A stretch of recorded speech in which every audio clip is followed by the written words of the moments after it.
शुरू करते हैं आज की क्लास को। इसके पहले हमने ये टॉपिक एरर इन मेजरमेंट्स, इसके बारे में डिटेल में बात किया था इसके पिछले वाले वीडियो में। सिस्टमेटिक एरर क्या होता है, इसके टाइप्स क्या क्या हैं। उसके बाद हमने बात किया था रैंडम एरर के बारे में। ठीक है, यहाँ तक हमने कवर कर लिया है इस बुक को।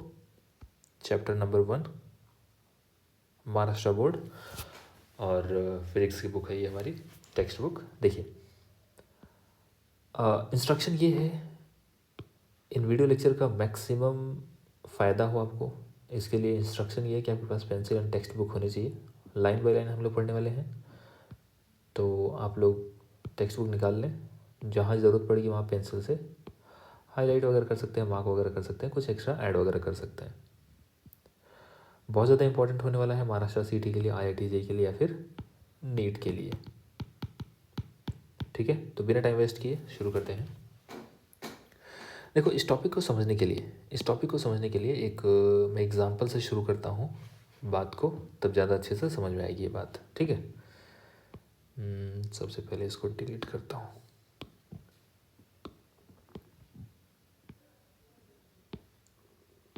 ठीक है, देखो एक टर्म है, उसको यहाँ पे बता देता हूँ। एक टर्म है लीस्ट काउंट, यहाँ पे लिख भी रखा है हमने, least count of a scale. किसी भी स्केल की लीस्ट काउंट क्या होती है, सबसे पहले मैं ये बता देता हूँ। एक मेजरमेंट से देखते हैं, तो ध्यान से देखिएगा, थोड़ा जूम कर देता हूँ मैं ताकि आपको चीज़ें क्लियर समझ में आए। लीस्ट काउंट के बारे में बात करेंगे हम। एक बात बताइए,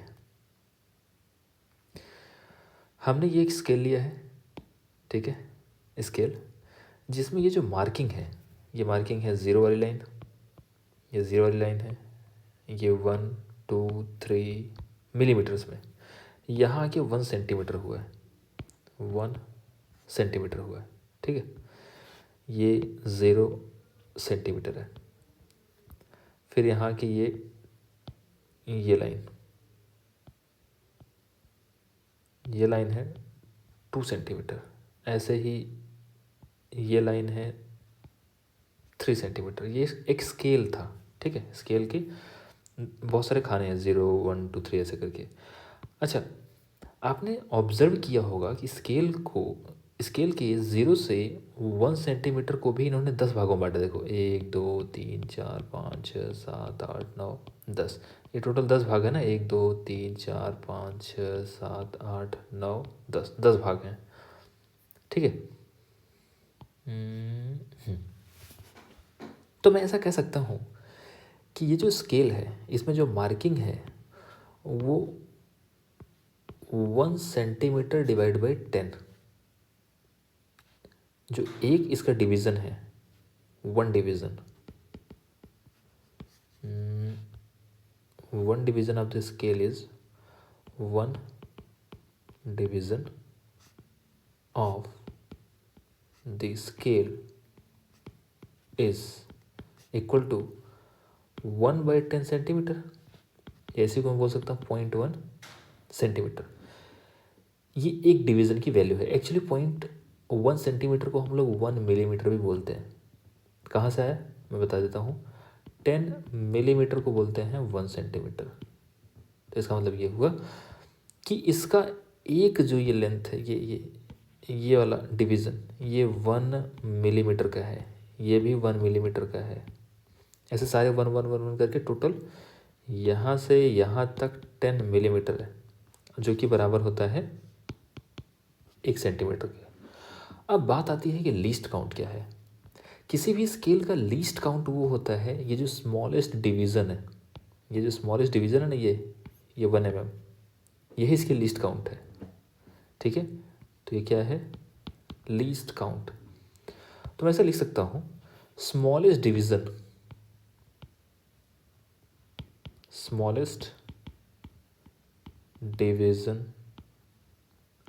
ऑफ अ स्केल। लूजली बोल रहा हूँ मैं, ध्यान रहे, बहुत अच्छा ये डेफिनेशन नहीं है, बट मैं ये कह रहा हूँ कि स्मॉलेस्ट जितना एक स्केल मेजर कर सकता है उसको बोलेंगे least count of that scale. इसको क्या बोलते हैं? Least count. ठीक है भाई, सोच के देखो ना कि इस स्केल से, इस वाले गिवन स्केल से मैं कोई भी ऐसी लेंथ मेजर नहीं कर सकता जो 1 मिलीमीटर से छोटी हो। क्यों? क्योंकि यहाँ पे एक खाना यहाँ है, दूसरा मार्किंग यहाँ है। अब इस मार्किंग के अगर बीच में कोई ऑब्जेक्ट आ गया है, इतना छोटा ऑब्जेक्ट कि इतना बड़ा है मान लो, तो इसका डायमेंशन मेजर कर ही नहीं पाओगे। कैसे मेजर करोगे?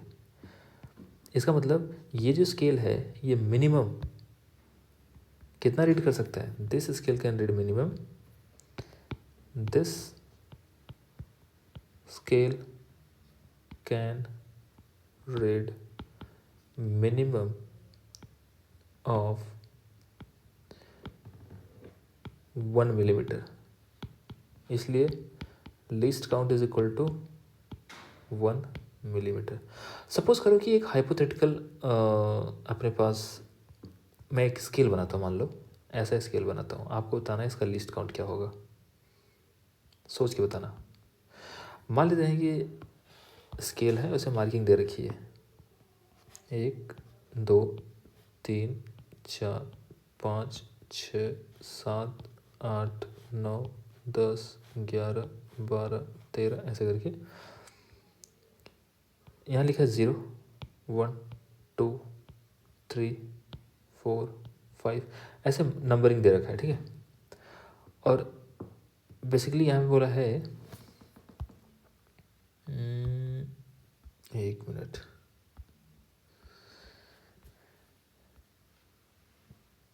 यहाँ पे इन्होंने कुछ बोला नहीं है। मान लेते हैं कि यहाँ इस टाइप से मार्किंग दे रखी है, यहाँ कहीं सेंटीमीटर लिखेगा, यहाँ कहीं सेंटीमीटर लिखेगा और ये लिखेगा 1 2 3 4 5 6 ऐसा लिखेगा। इसका मतलब ये है कि जो स्मॉलेस्ट डिवीज़न है ये वाला, ये जो स्मॉलेस्ट डिवीज़न है this much, this is of 1 centimetre, ये भी 1 सेंटीमीटर, ये भी 1 सेंटीमीटर, ये भी 1 सेंटीमीटर। इसका मतलब इस स्केल का जो लीस्ट काउंट होगा, लीस्ट काउंट जो होगा ये 1 सेंटीमीटर होगा।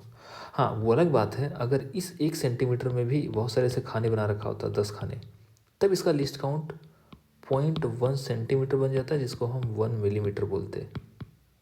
ठीक है, तो वो डिपेंड करता है कितना मिनिमम डिवीजन अवेलेबल है स्केल में, that will be least count. अब आगे बढ़ते हैं।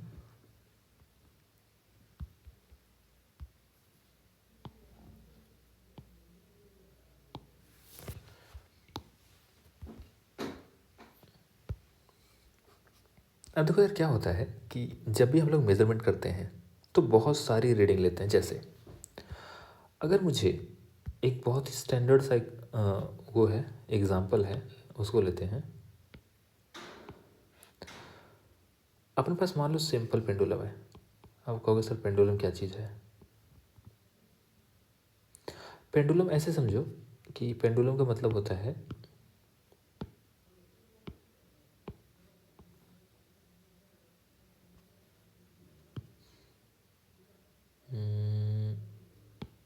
ठीक है,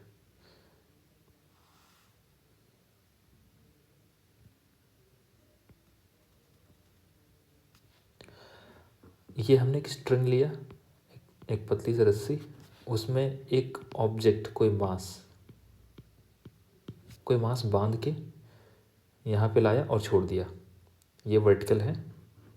आपने ये कभी ना कभी कर रखा होगा यार। ये एग्जांपल कुछ ऐसे समझो कि आपने हाथ में, आप ऐसे खड़े हो जाओ, हाथ को ऐसे कर लो, हाथ में एक रस्सी लो, रस्सी में नीचे बांध दो ऑब्जेक्ट, ऑब्जेक्ट को यहाँ ले जाके छोड़ दो, तो ऑब्जेक्ट क्या करेगा? ऑब्जेक्ट ऐसे ऐसे ऐसे ऐसे ऐसे ऐसे ऐसे ऐसे मोशन करेगा, है कि नहीं? यहाँ से आ जाएगा, यहाँ से आया, यहाँ से आया, यहाँ से आया, यहाँ से आया। तो बोला जाता है कि अगर ऑब्जेक्ट यहाँ से चल के यहाँ जाए और फिर यहीं वापस आ जाए, तो जो टाइम लगता है उसको बोलते हैं एक टाइम पीरियड।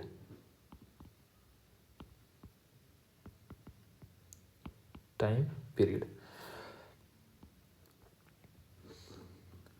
तो हम लोग क्या करते हैं कि एक्सपेरिमेंट दिया जाता है आपको कि किसी भी सिंपल पेंडुलम का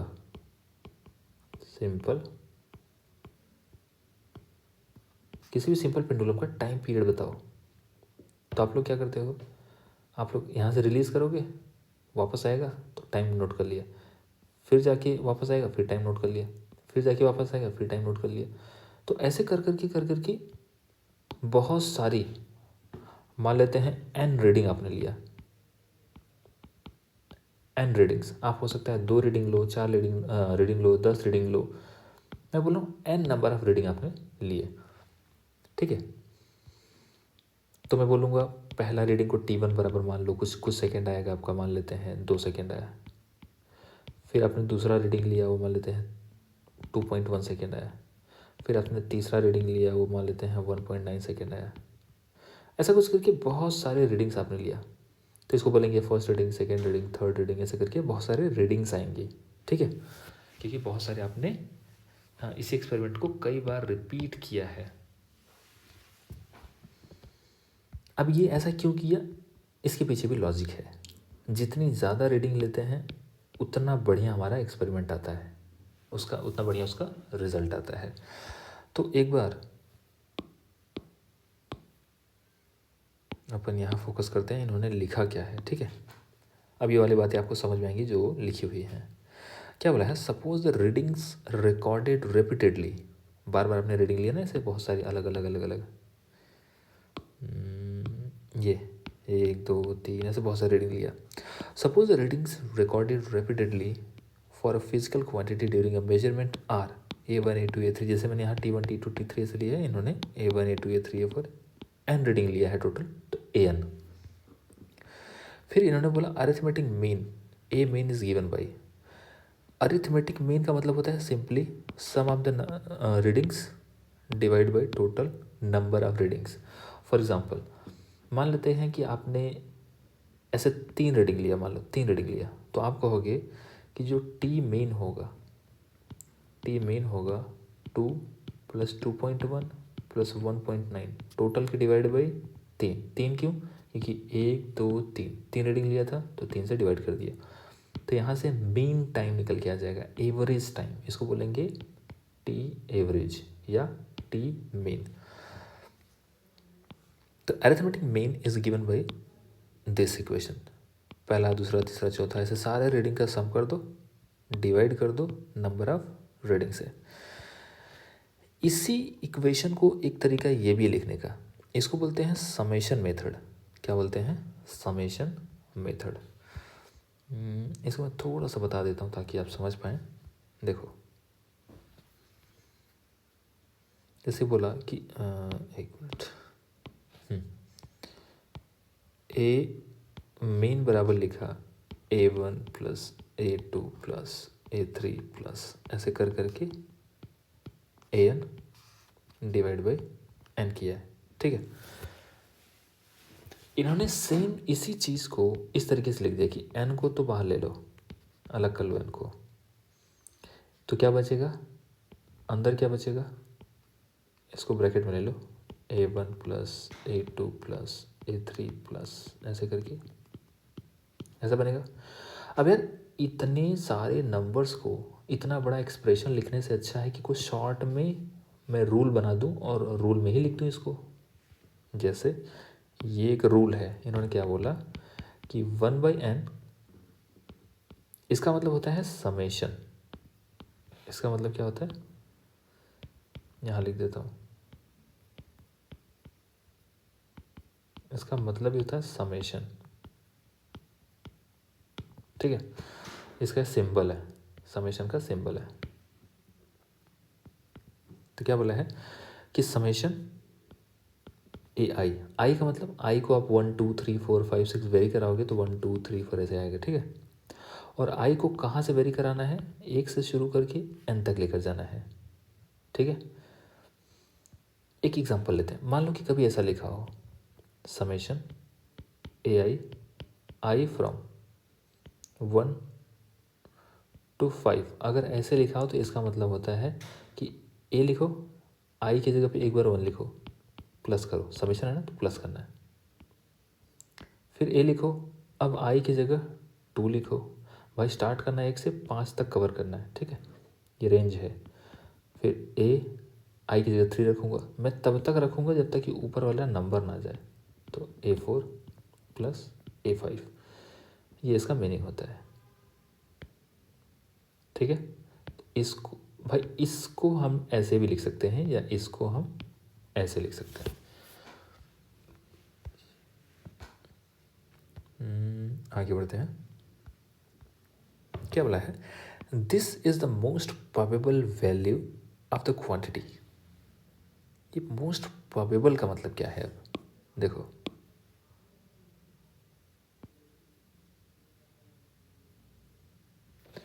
मोस्ट प्रोबेबल का मतलब होता है,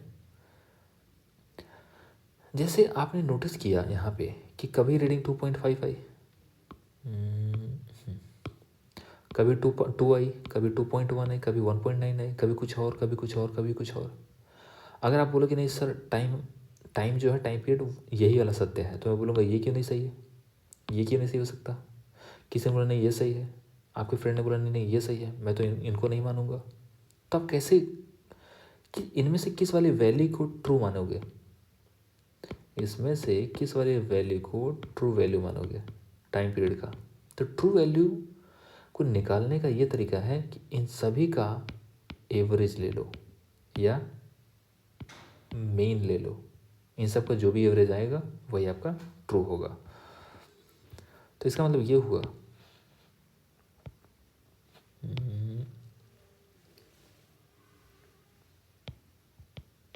मोस्ट प्रोबेबल वैल्यू, जिसको हम बोलेंगे, इसी को हम बोलते हैं या ट्रू वैल्यू। ट्रू वैल्यू इसी को हम बोलते हैं एवरेज वैल्यू।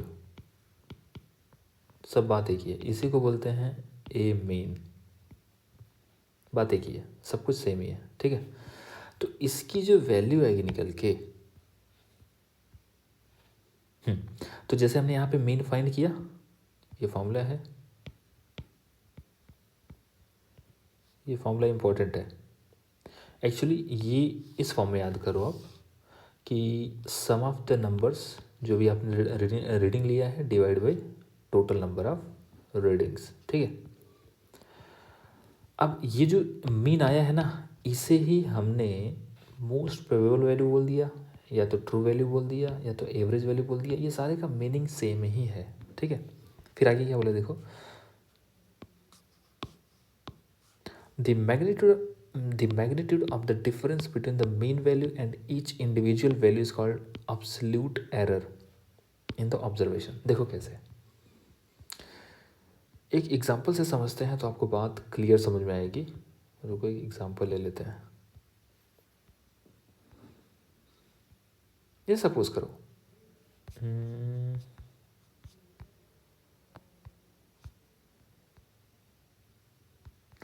बहुत सिंपल सा एग्जांपल लेता हूँ और कोशिश करता हूँ कि आप समझें।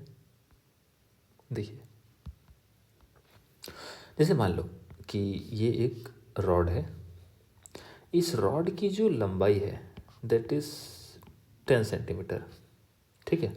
और आपने जब मेजर किया तो आपको मेजरमेंट में पता चला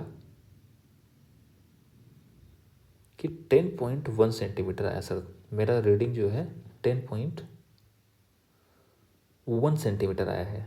तो मैं बोलूँगा ना ट्रू वैल्यू तो ये है 10 सेंटीमीटर, और आपका जो मेजर्ड वैल्यू है यहाँ पे true value and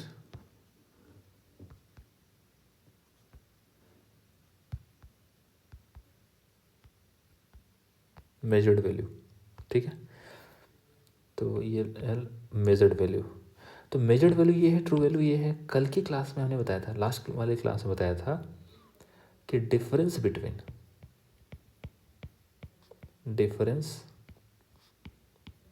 between true value and measured value is called error। Actually इस एरर को हम लोग एब्सोल्यूट एरर भी बोलते हैं। एब्सोल्यूट एरर, ठीक है। तो एब्सोल्यूट एरर बराबर होगा true value minus measured value. अब आप कंफ्यूज मत होना, आप कहोगे सर हमने कहीं कहीं देखा है measured value minus true value. देखो दोनों बात एक ही है, और यही रीज़न है ना यहाँ पे हमने मॉड लगा दिया। इस साइन को बोलते हैं मॉड। ये जो साइन है ना ऐसा, इसको बोलते हैं, पढ़ते हैं मॉड्यूलस या मैग्नीट्यूड वाइज। जो भी इसमें से निकल के आएगा वैल्यू वो प्लस में ही होना चाहिए, ठीक है। मॉडुलस और सिर्फ मॉड बोलते हैं, ठीक है। देखो डिफरेंस का मतलब होता है लार्जर माइनस स्मॉलर। डिफरेंस का मतलब होता है, जैसे बोला ना कि difference between true value and measure value, इसका मतलब ये है कि इन दोनों में जो भी बड़ा होगा उसमें से छोटा वाला घटा देंगे, उसको हम बोलेंगे एब्सोल्यूट एरर। एब्सोल्यूट एरर हमेशा पॉजिटिव में ही लिखते हैं, ध्यान रहे, हमेशा पॉजिटिव में ही लिखना है। फॉर एग्जाम्पल आपका मेजर यहाँ पे 10.1 है, ट्रू 10 है, तो यहाँ पे जो एब्सोल्यूट एरर आएगा वो आएगा एब्सोल्यूट एरर जो आएगा वो आएगा 10.1 माइनस 10.1 का, ठीक है।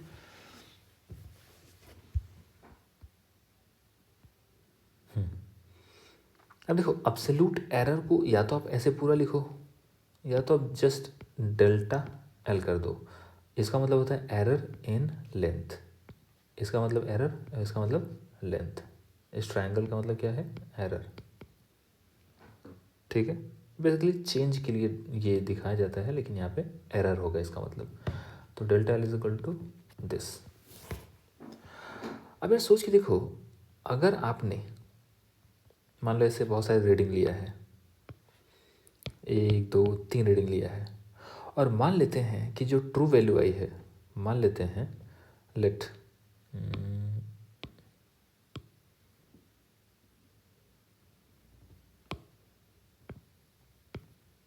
ये तो दिखेगा भी नहीं कलर।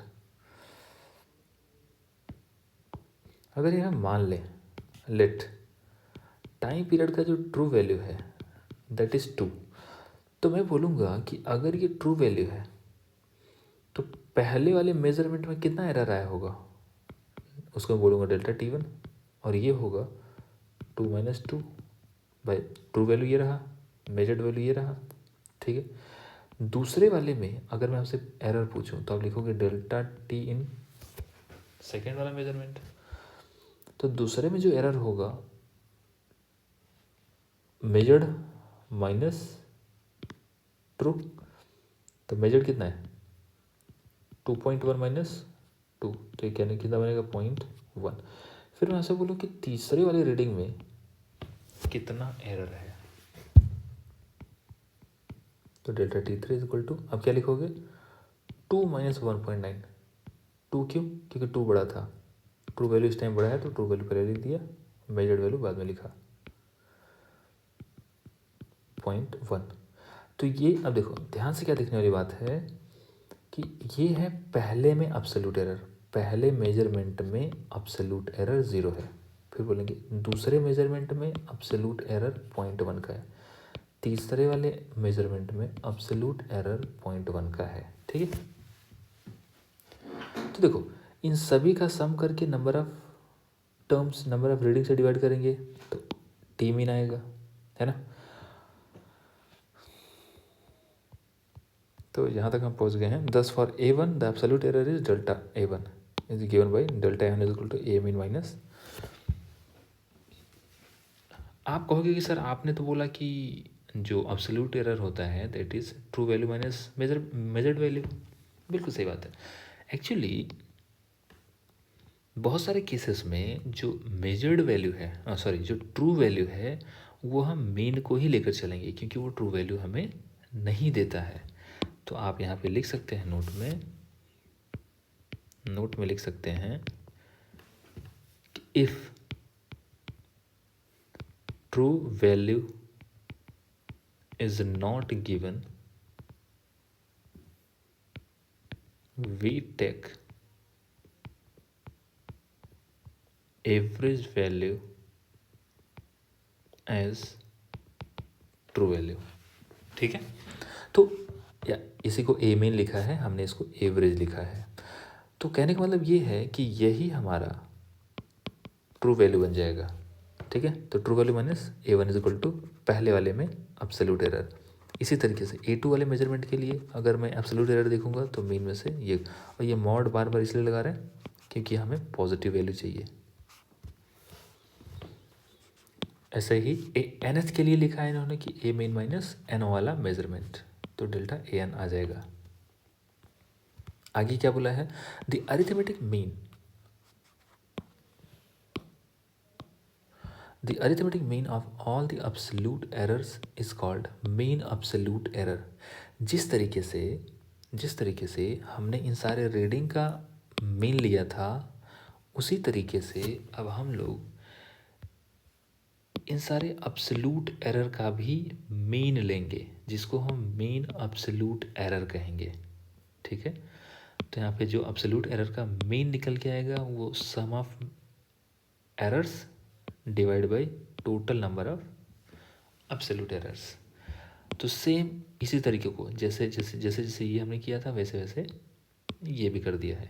ठीक है, अगर उन्होंने क्या बोला है, the measured value of the physical quantity can then be represented by, किसी भी मेजरमेंट को रिप्रेजेंट करने का ये तरीका होता है, A is equal to A mean plus plus minus delta, which tells us that the actual value of A could be between A mean minus A mean minus delta A mean and A mean plus delta. कहने का मतलब ये है कि जो mean है इससे इतना ज़्यादा भी हो सकता है, इतना कम भी हो सकता है, जो एक्चुअल वैल्यू है। The ratio of the mean absolute error to its arithmetic mean value is called relative error. अब रिलेटिव एरर का मतलब क्या होता है, रिलेटिव एरर का मतलब मीन एब्सोल्यूट एरर को डिवाइड कर दो मीन से। क्या बात हुई, क्या ये वाली बात समझिए। देखो, error divide by true value जो भी है, total value, error divide by total value. तो भाई हमने क्या किया था, हमने सारे अलग अलग अलग अलग मेजरमेंट्स के एरर लिखे, उन सब का मीन ले लिया। अब इसी मीन एरर को अगर मैं डिवाइड कर दूँ ट्रू वैल्यू से या मेजर्ड मीन से, मीन को ही हम बार बार ट्रू वैल्यू भी बोल रहे हैं, कंफ्यूज नहीं होना है। ठीक है, यही वाला मीन, इससे डिवाइड कर दें तो क्या बन जाएगा, रिलेटिव एरर। आप कहोगे सर रिलेटिव एरर क्यों पढ़ रहे हैं, धीरे धीरे बातें ज़्यादा अच्छे समझ में आएगी। अभी के लिए आप ऐसे समझो कि रिलेटिव एरर, भाई रिलेटिव है तो किसी के रिलेटिव में होगा, इसका मतलब समथिंग डिवाइड बाई समथिंग जैसा होगा कि इसकी रिस्पेक्ट में कितना। अच्छा, इसी रिलेटिव एरर को जब हम 100 से मल्टीप्लाई कर देंगे तो क्या आ जाएगा, percentage error. When relative error is represented as percentage, it is called percentage error। कुछ नहीं, जो रिलेटिव एरर आया है ना उसी को मल्टीप्लाई कर दो 100 से, ये किया हुआ है। ठीक है, ये एक्टिविटी के बारे में हम लोग बाद में देखेंगे क्योंकि अभी हमने वर्नियर कैलिपर नहीं पढ़ा है। Different positions on the cylinder, ये हम बाद में समझेंगे। ठीक है, अभी के लिए ये वाला एग्जाम्पल करते हैं, बड़ा इंपॉर्टेंट है, बहुत अच्छा सा एग्जाम्पल है, करके देखते हैं। आपको एरर का मैं मान के चलता हूँ कि एकदम क्रिस्टल क्लियर हो जाएगा, कभी प्रॉब्लम फंसेगा नहीं है। तो देखो क्या करना है, जितना मैं बता रहा हूँ बस उतना आप कर लो, काम हो जाएगा अपना। देखो पहले हाईलाइट करते हैं क्वेश्चन क्या बोल रहा है। एक स्फेयर है जिसके रेडियस को मेजर किया जा रहा है। ठीक है, बहुत सारे मेजरमेंट लिए गए रिपीटेडली, क्या क्या वैल्यू आई, 5.63, 5.54, 5.44, 5.40, 5.35, ये 5 रीडिंग्स हैं। कितनी रीडिंग है टोटल,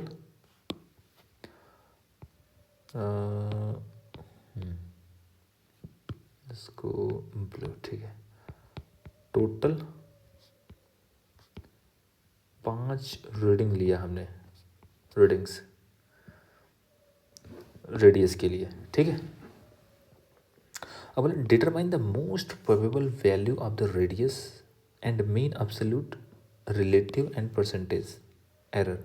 सारा एक एक करके निकालते हैं। देखो, मोस्ट प्रोबेबल का मतलब होता है average of this this this this this. देखो ना, मोस्ट प्रोबेबल का मतलब क्या हुआ, ये, और इसका मतलब ये। तो देखो सिंपल सी चीज़ है, तो लिखेंगे most probable value of the radius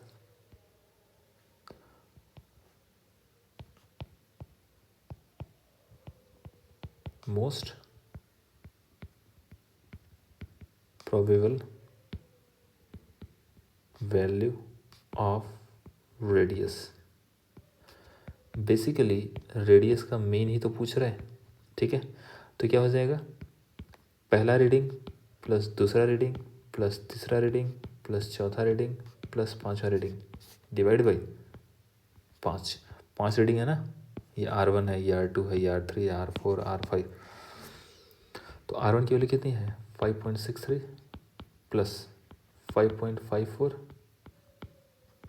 plus 5.44 plus 5.40 plus 5.35। इस पूरे को डिवाइड कर दो 5 से। क्यों? क्योंकि टोटल 5 रीडिंग्स हैं। इस पूरे को सॉल्व करोगे तो आपको क्या मिल जाएगा, ये नंबर 5.472 मीटर। यही है आर मेन की वैल्यू। आर मेन ही अपना है मोस्ट प्रोबेबल वैल्यू, ठीक है। तो देखो भाई ये तो आ गया। अच्छा, ये जो हमने R1, R2, R3, R4 लिया है ना, आप ऐसे भी ले सकते थे कि A1 की वैल्यू है पहले रीडिंग, दूसरी रीडिंग, तीसरी रीडिंग, चौथी रीडिंग, पांचवी रीडिंग, ठीक है। ऐसे भी ले सकते थे, क्योंकि रेडियस दिया है तो हमने इसको R1, R2, R3 लिया है। अब देखो इन्होंने पहला वाला तो आ गया, मोस्ट प्रोबेबल वैल्यू तो आ गया।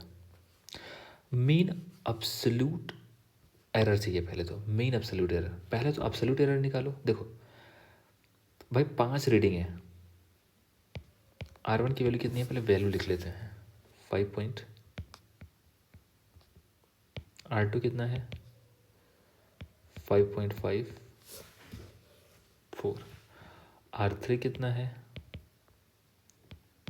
5.44, R4 कितना है 5.40 और R5 कितना है 5.35। अब देखो पहली वाली रीडिंग में अगर मैं अब्सोल्यूट एरर निकालना चाहता हूँ तो मैं लिखूँगा डेल्टा R1 और ये बराबर होगा R मेन माइनस R1। ये फॉर्मूला कहाँ से आया, यहाँ से देखो, ये, ठीक है। Basically true value minus measured value, और क्योंकि यहाँ पे मेन वैल्यू ही ट्रू वैल्यू है इसलिए ऐसा लिखा जा रहा है, ठीक है। तो पहले केस में ये जो वैल्यू आ रही है हम लोग यहीं से देख के कर लेते हैं। इसका कुछ आएगा वैल्यू, इसका कुछ आएगा, इसका कुछ आएगा, इसका कुछ आएगा, इसका कुछ आएगा, सबका सम किया गया है और डिवाइड बाई 5 किया गया है। अच्छा, इसी तरीके से डेल्टा R2 निकालेंगे। डेल्टा R2 कैसे निकालेंगे, पहले आर मेन कितना है, आर मेन 5.472 माइनस R2 की वैल्यू कितनी है 5.54। अब ध्यान रहे यहाँ मॉड भी लगाते जाना है, ठीक है। मॉड का मतलब यहाँ पे प्लस में ही वैल्यू आएंगी सारी की सारी, जो भी वैल्यूज आएंगी। इसी तरीके से इस वाले रीडिंग में डेल्टा R3 है, इस वाले में डेल्टा R4 आएगा, इस वाले से डेल्टा R5 आएगा। ये सारी वैल्यू निकाल लेंगे हम। निकालने के बाद जब मैं डेल्टा R मेन करूँगा इसका मतलब होता है delta R1 plus delta R2 plus delta R3 plus delta R4 plus delta R5 divide by 5। ऐसा करोगे तो आपको पता चलेगा कि डेल्टा आर जो मीन निकल के आया दैट इज दिस वैल्यू 0.0904।